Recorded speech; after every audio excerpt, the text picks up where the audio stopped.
তো আমার 2,20,00,000 টাকা আছে, তো আরো কিছু জায়গা জমি আছে, ওইগুলো হচ্ছে আমি সাকিবকে দিয়ে দেবো যদি সাকিব আমাকে বিয়ে করে। হাই হাই সাকিব ভাই, 2,20,00,000 টাকা আপনারে দিব? আপনি আপনি এখন কি কন? আপনি কি ভালোবাসেন? আপনি তো এটা অবশ্যই ভালোবাসেন, তাই না? আমরা যতটুকু জানি, তাই না? যে যত টাকাই অফার করুক না কেন, এই মুহূর্তে আমি কোনো বিয়ে শাদীর মধ্যে নাই।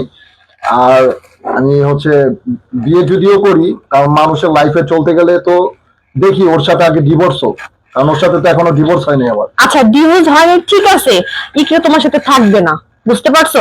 তোমার মেসেজ দিচ্ছে, মেসেজ না বুঝো না তুমি, ভাইরাল হওয়ার জন্য। আমি কোনো ভাইরাল হওয়ার জন্য এখানে আসি নাই সাকিব, তুমি কেন বুঝো না? আমি তোমার কতবার মেসেজ করছি, তুমি আমার মেসেজ সিন করো না, কিছু না। ভাইরাল হয়ে গেছে, এখন আর কি ভাইরাল হবে? এখন এই তো ভাইরাল হয়েছে, তো এখন তোমার এই জন্য মনে করো যে এরকম করতেছে, কারণ তোমার দিয়েও ভাইরাল হয়েছে। আপনি যে ভাইরাল হইতে আসেন নাই, আমরা আমরা জানি যে সাকিবের রাতের শিখা ভাইরাল হইছে, শিখা একটা দুর্ঘটনা ঘটাইলো, ওইটা আমরা নাই বলে ওই প্রসঙ্গে না যাই।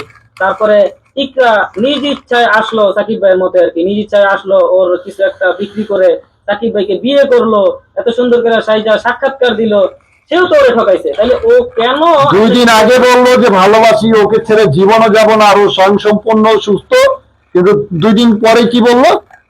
আমি আমি তোমার বলি শোনো, আমি প্রমাণ করে দিতে চাই যে সবাই ছেড়ে যাওয়ার জন্য আসে না সাকিব।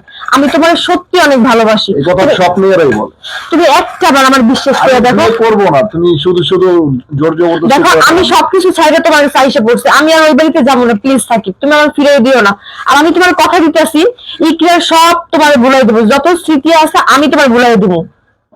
সাকিব ভাই, উনি কি একটা সুযোগ কি দেওয়া যায় নাকি? ধরেন যে উনি আজকে বিয়ে করতে আসছে, আপনাকে 1,20,00,000 টাকা নিয়ে আসছে, আপনি ওনারে যে ফিরিয়ে দিবেন, ওনার একটা কি সুযোগ দেওয়া যায়? মানে ধরেন যে একটা হয় না যে আপনি ওনার সাথে কিছুদিন কথা বলেন, আগে হচ্ছে ভাই, আমি আপনার প্রশ্নের উত্তরটা দিচ্ছি।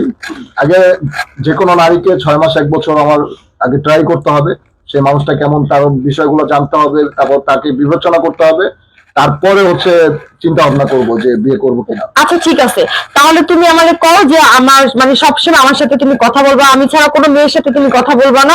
আমি এটা শিওর দিতে পারবো না, কারণ আমি কথা বলি না মেয়েদের সাথে বেশি। যাই হোক, অনেক মেয়ে চাইবে তোমার মাধ্যমে ভাইরাল হওয়ার জন্য, কিন্তু বিশ্বাস করো আমি এইখানে কোনো ভাইরাল হওয়ার জন্য আসিনি, আমি তোমার পাশে থাকতে চাই সাকিব। আচ্ছা সাকিব ভাই, তাইলে আপনি ওনারে বলতে চাইতেছেন আর কি, আমরা ওনারই উদ্দেশ্য করে বলি, কোনো মেয়ে বাদি নেই, উনি যেহেতু এত দূর থেকে আসছে, আপনি ওনারে তাহলে 6 মাস সময় দিতে চান, ওনার সাথে মিশতে চান, আগে বুঝতে চান ওনার চাহিদাটা কি, তারপরে আপনি একটা সুযোগ দিতে চান। আমরা এটা আচ্ছা আমি একটা কথা বলতে চাই, তো ইকরা যদি ওরা সত্যিকারে ভালোবাসতো, হ্যাঁ, তাহলে ভিডিও থেকে ওর বদনাম করতো? হ্যাঁ, আমার ফ্যামিলি যদি জোর করে বলা হয়েছে ক্যামেরার পিছন দিকে। আরে বাবা তুমি বুঝো না কেন? যদি জোর করে বলা ঠিক আছে ভালো কথা, আমি যদি ঠিক থাকি এমন কোন মানে কুতুব আছে যে আমাকে জোর করে কিছু করাবে? আচ্ছা আমি কি এতটাই খারাপ?